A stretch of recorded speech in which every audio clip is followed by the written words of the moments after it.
Cinema తారలకు రాజకీయాలపై ఎందుకో మక్కువ ఎక్కువ. కారణం ఏదైనా కానీ సినీ నటుల రాజకీయ రంగ ప్రవేశం సర్వసాధారణమైన విషయంగా మారిపోయి చాలా కాలమే అయ్యింది. రాజకీయాల్లోకి వెళ్ళిన నటులు కొంతమంది ఎమ్మెల్యేలుగా, మరికొంతమంది మంత్రులుగా, రాజ్యసభ సభ్యులుగా రాణిస్తే మరికొందరు ఏకంగా ముఖ్యమంత్రులే అయిపోయారు. రాష్ట్రాలను తమదైన శైలిలో పాలించారు.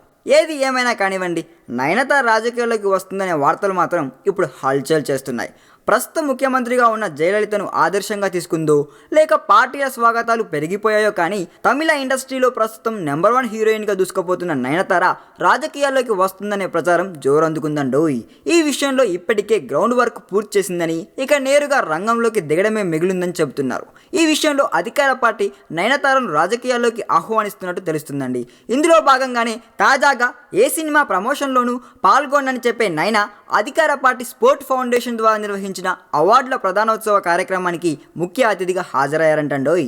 తాను నటించిన చిత్రాల ప్రచార కార్యక్రమాల్లోనే ఆమె పాల్గొనదు, పైగా ఈ కండిషన్ పెట్టి మరీ సినిమాలను అంగీకరిస్తుంటుంది. అలాంటి నయన అధికార పార్టీ కార్యక్రమానికి ముఖ్య అతిథిగా హాజరవడం జరిగిందండి. పైగా అవార్డు ఫంక్షన్కి హీరోయిన్ వచ్చే టైపులో కాకుండా పూర్తిగా కట్టుబొట్టు మార్చేసి సాదాగా రావడంతోనే రాజకీయాల్లోకి నయన అనే అంశంపై కొత్త వార్తలు వెలుగులోకి వస్తున్నాయండోయ్. అన్నీ అనుకూలంగా జరిగితే త్వరలోనే నయనతార అధికార పార్టీ తీర్థం పుచ్చుకోబోతున్నారని తమిళ సినీ రాజకీయ వర్గాలు చర్చోపచర్చలు నడుస్తున్నాయండోయ్. ఈ మధ్య కాలంలోనే నటి నమిత అన్నాడీఎంకే పార్టీ తీర్థం పుచ్చుకునే సంగతి తెలిసిందే. మరి ఇప్పుడు నయనతార, మరి రేపు ఇంకెవరో చూద్దాం. ఈ వీడియో మీకు నచ్చినట్లయితే సబ్స్క్రైబ్ చేయండి. ఫిలిమి స్టార్స్ బోలెడంత న్యూస్ బోల్డ్గా.